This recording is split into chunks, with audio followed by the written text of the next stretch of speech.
Hi, my name is Ryan McNally, and this is my 30th coaching log on the UCLan Coaching Experience module. Today I'm going to look at a bit of a shorter video because I'm going to look at a timeline review of my coaching progression throughout the year. So kind of looking at how I started out the year and this module as a person, as a coach as well, and kind of looking through the steps that I've taken and my progression and development up to the current date. So I think it'll be really, really interesting to look at, where I've started and what I've gone through to where I am now. And to back this up, I've done a bit of research around self-reflection. I found a piece of research undertaken by Crane et al. In 2019 that stated the self-reflective process is proposed to strengthen a person's resilience by developing insight into their already present capacities, the limitations of these capacities, and by stimulating the search for person-driven alternative approaches. So this is kind of highlighting that, looking through my timeline, it allows me to appreciate my strengths that I've picked up and that the strengths I already perceived that I have coming into the year, my limitations, so stuff that needs improving, which we'll go through in the timeline as well, and why I also coach like I do, what's influenced me over the year, how the module has influenced me, how uni's influenced me, and Preston as well, the North End, how their philosophy and demands as a coach have influenced how I coach as well. So going right back to the start, looking at starting the module, it's quite apparent that I've come on leaps and bounds since there, just purely on the fact that I've now learned, which is going to be my next step in this timeline, that how to reflect, learning about reflection.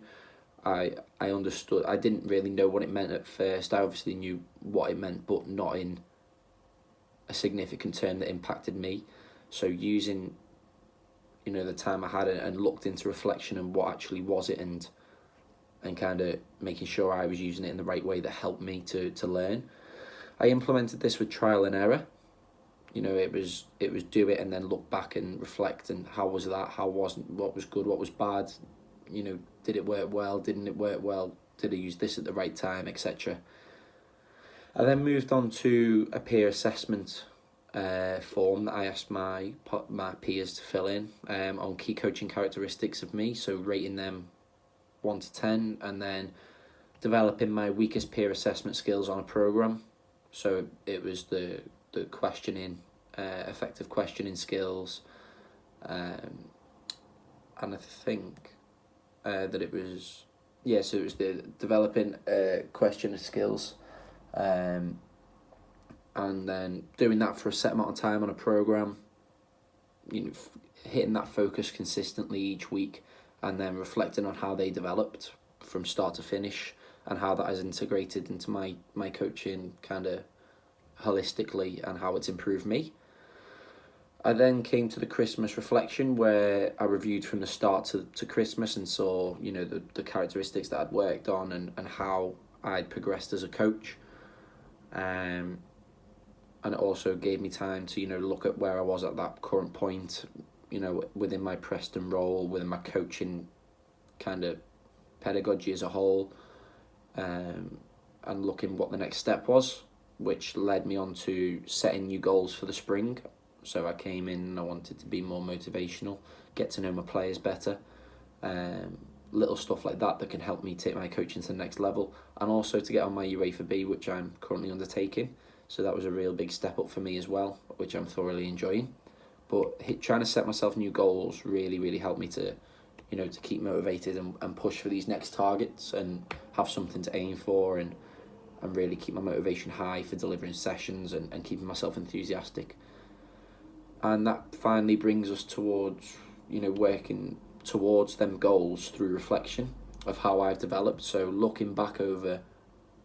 that first program that I did around questioning, effective questioning, and saying how did I implement that well and why, and now using that again, that kind of why did I use that, or how, in order to develop myself as a whole, as a holistic coach, and looking to not just specifying one key area, you know, look to develop as a whole by breaking it down and achieving these little small goals and building my kind of portfolio up. But I feel like a timeline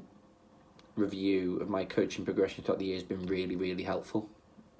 You know, it's allowed me to analyse my strengths, my weaknesses, and almost why I coach like I do.